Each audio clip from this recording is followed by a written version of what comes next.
बच्चों, आज हम डीएलएड फर्स्ट ईयर में विद्यालय संस्कृति परिवर्तन और शिक्षक विकास में एक टॉपिक है अनुपूरक शिक्षण, जिसे हम इंग्लिश में सप्लीमेंट्री टीचिंग कहते हैं। अनुपूरक शिक्षण है क्या? तो बच्चों, आज हम देखेंगे कि अनुपूरक शिक्षण किसे कहा जाता है, अनुपूरक शिक्षण की अवधारणा क्या है, उसके अर्थ क्या है और अनुपूरक शिक्षण की योजना का निर्माण एवं क्रियान्वयन किस रूप में किया जाता है। और अगर हम अनुपूरक शिक्षा की बात करें तो इसका महत्व और लाभ क्या हो सकता है, या महत्व और लाभ क्या क्या है। तो सबसे पहले हम देखते हैं कि सप्लीमेंट्री टीचिंग यानी अनुपूरक शिक्षण क्या है। कक्षा में अगर हम देखें तो हर एक विद्यार्थी की सीखने की जो गति होती है वो हमेशा एक समान नहीं होती है, और इसका अगर हम मेन रीज़न देखें तो इसका मुख्य कारण अगर हम देखें तो व्यक्तिगत विभिन्नता पाई जाती है, क्योंकि हर एक बच्चों में, हर एक बालकों में व्यक्तिगत विभिन्नताएं होती हैं, और जिसके कारण ही कक्षा में जब बालक उपस्थित होता है तो हर एक विद्यार्थी की समझने की, सीखने की, अभिव्यक्त करने की तथा समस्या का समाधान करने की क्षमता भी उसकी अपनी अलग अलग होती है।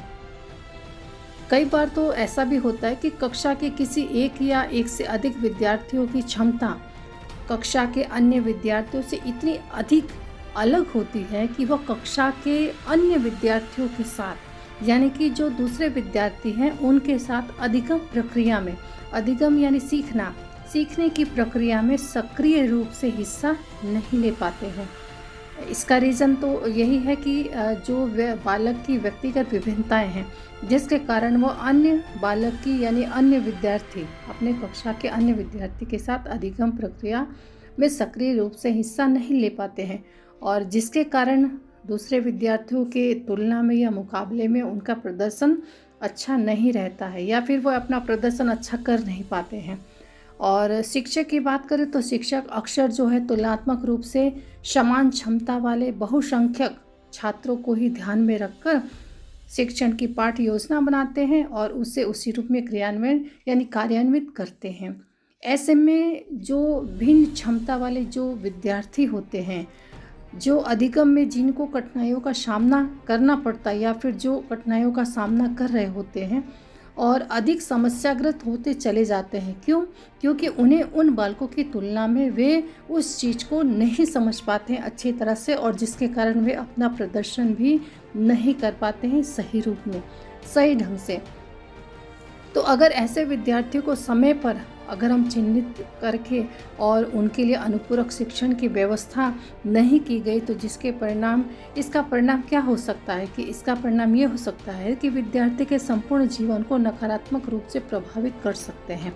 यानी कि कुल मिलाकर हम अनुपूरक शिक्षण की अगर बात करें तो हम ये कह सकते हैं कि हर एक विद्यार्थी की क्षमता अलग अलग होती है, वो व्यक्तिगत विभिन्नता के कारण पाई जाती है, जिसमें जो बच्चा तो बहुत अधिक एक्टिव होता है या जो बच्चा बहुत जल्दी कोई चीज़ को सीख लेता है, समझ लेता है, तो वो तो आसानी से उस चीज़ को जान पाता है, किंतु जो बालक इस चीज़ को यानी अधिगम को, सीखने की प्रक्रिया को वो बहुत लेट से हम कह सकते हैं, या फिर वो बहुत जल्दी नहीं समझ पाता है अन्य बच्चों की तुलना में, तो वो सक्रिय रूप से उसमें भाग नहीं ले पाता है और कहीं ना कहीं पीछे रह जाता है। तो इन्हें बच्चों को उन बच्चों के समकक्ष लाने के लिए जो शिक्षण दिया जाता है वो है अनुपूरक शिक्षण, जिसे हम अनुपूरक शिक्षण बात करते हैं।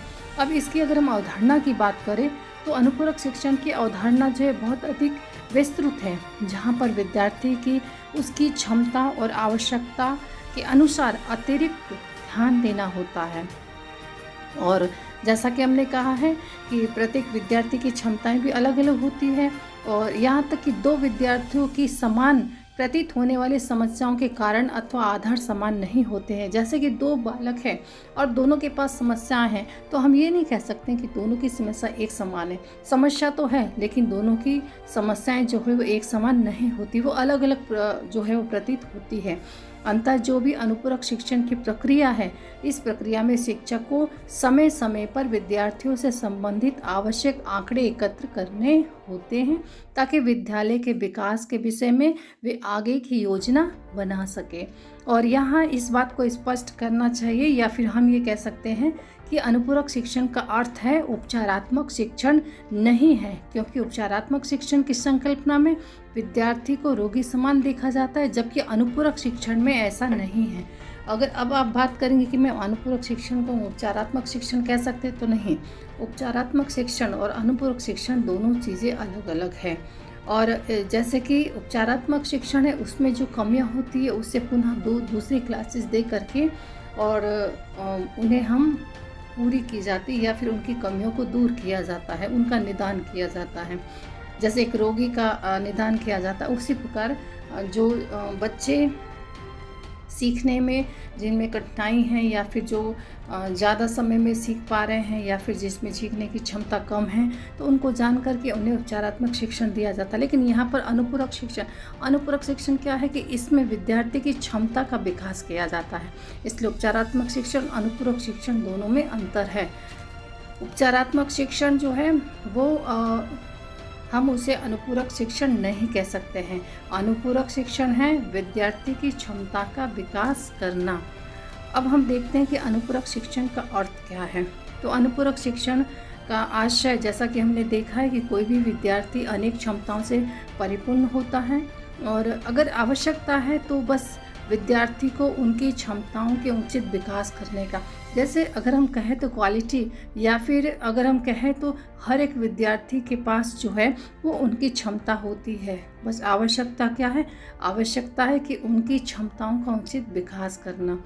तो अनुपूरक शिक्षण की बात करें तो अनुपूरक शिक्षण कई रूप में हो सकती है, कि यह कक्षा शिक्षण के साथ साथ भी हो सकती है, अथवा तो कक्षा के बाद भी हो सकती है। यानी ये आप कक्षा में शिक्षण कार्य कर रहे हैं उसके साथ साथ भी हम कर सकते हैं, या फिर इसके बाद भी, यानी कक्षा समाप्त हो जाए तो उसके बाद भी हम कर सकते हैं। और इसमें जो है लचीलापन होता है। अनुपूरक शिक्षण के शिक्षक छात्रों पर विशेष ध्यान देकर उनकी क्षमताओं का विकास करता है, और शिक्षक समय समय पर कक्षा में उपस्थित छात्रों से संबंधित आंकड़े एकत्र करके छात्रों के विकास की योजना बनाता है।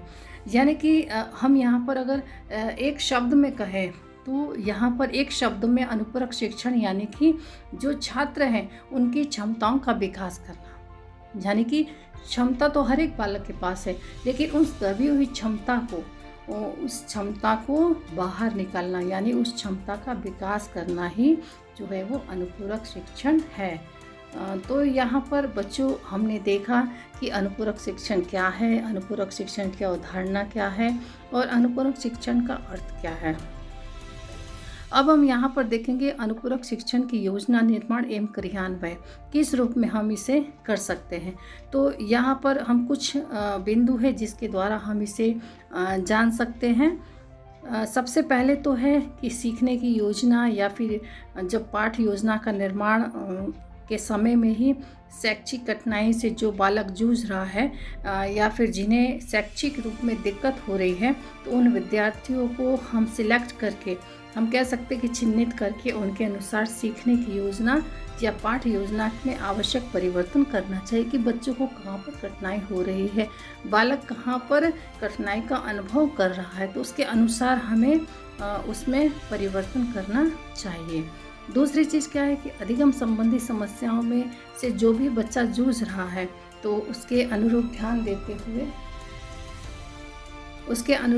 देते हुए सीखने की योजना का पाठ योजना में विभिन्न गतिविधियां शामिल करनी चाहिए। यानी कि जो भी चीज़ें आप सिखा रहे हैं उसमें एक्स्ट्रा एक्टिविटीज़ भी शामिल करना चाहिए। पाठ योजना में विभिन्न गतिविधियों को भी शामिल करना चाहिए। इसके पश्चात तीसरे रूप में अगर हम देखें तो जो बालक इस रूप में कठिनाइयों का सामना कर रहा है, तो अगर छात्र को कक्ष में चल रहे शिक्षण अधिगम प्रक्रिया में सक्रिय रूप से सहभागिता के लिए प्रेरित एवं प्रोत्साहित करना चाहिए। अगर हम उसे प्रेरित और प्रोत्साहित करेंगे तो कहीं ना कहीं उनकी दबी हुई जो हम कह सकते जो क्षमता है वो निकल कर बाहर आएंगी, और बालक हर एक चीज़ को आसानी से सीख सकता है, और उसकी अधिगम की प्रक्रिया जो है वो आसानी से उसे ग्रहण कर सकता है। तो यहाँ पर बच्चों ये अनुपूरक शिक्षण की योजना, निर्माण एवं क्रियान्वयन है। अगर हम यहाँ पर एक और चीज़ देखें तो यहाँ पर अगर आवश्यकता पड़े तो कक्षा में पाठ के बाद जो है व्यक्तिगत रूप से विद्यार्थियों से मिलकर उनके जो संदेह है, भय है, जिज्ञासा है, उत्सुकता है, अभिव्यक्त करने के लिए उन्हें प्रोत्साहित करना चाहिए, उसे मोटिवेट करना चाहिए कि वो अपनी बात को कह सके, रख सके।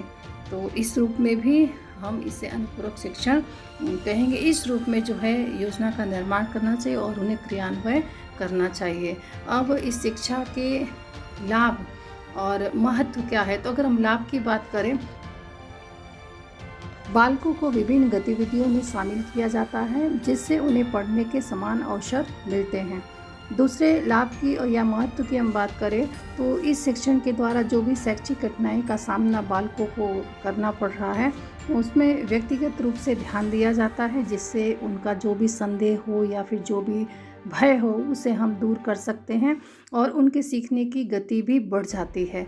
इसके बाद अगर हम देखें तो अनुपूरक शिक्षण से जो लाभ है या फिर महत्व है कि जो भी कक्षा शिक्षण प्रक्रिया में जो बालक है वो सक्रिय रूप से उन्हें शामिल किया जाता है, जिससे उनके अंदर जो हीन भावना है वो उनका शिकार नहीं होते हैं और अधिगम को आगे बढ़ाते हैं, या फिर हम कह सकते हैं कि अधिगम प्रक्रिया उनके लिए आसान हो जाती है। और इसमें बालक को अधिक गति से बढ़ने का अवसर भी दिया जाता है, ये भी एक लाभ है, इसमें हम शामिल कर सकते हैं। इसके पश्चात अंत में हम ये कह सकते हैं कि शैक्षिक कठिनाइयों का सामना जो भी बालक कर रहे हैं तो उन बालकों को प्रेरित तथा प्रोत्साहित करके उनका डर तथा जो भी झिझक है या फिर झिझक है उन्हें हम विभिन्न गतिविधियों के द्वारा दूर कर सकते हैं, जिससे उनमें अधिगम से समान रूप में आगे बढ़ सकते हैं। तो इस प्रकार बच्चों अनुपूरक शिक्षण का महत्व और लाभ भी है। तो ये टॉपिक जो अनुपूरक शिक्षण है जिसमें हमने अनुपूरक शिक्षण और अवधारणा, उसके अर्थ और योजना निर्माण, क्रियान्वयन, लाभ एवं महत्व को समझा।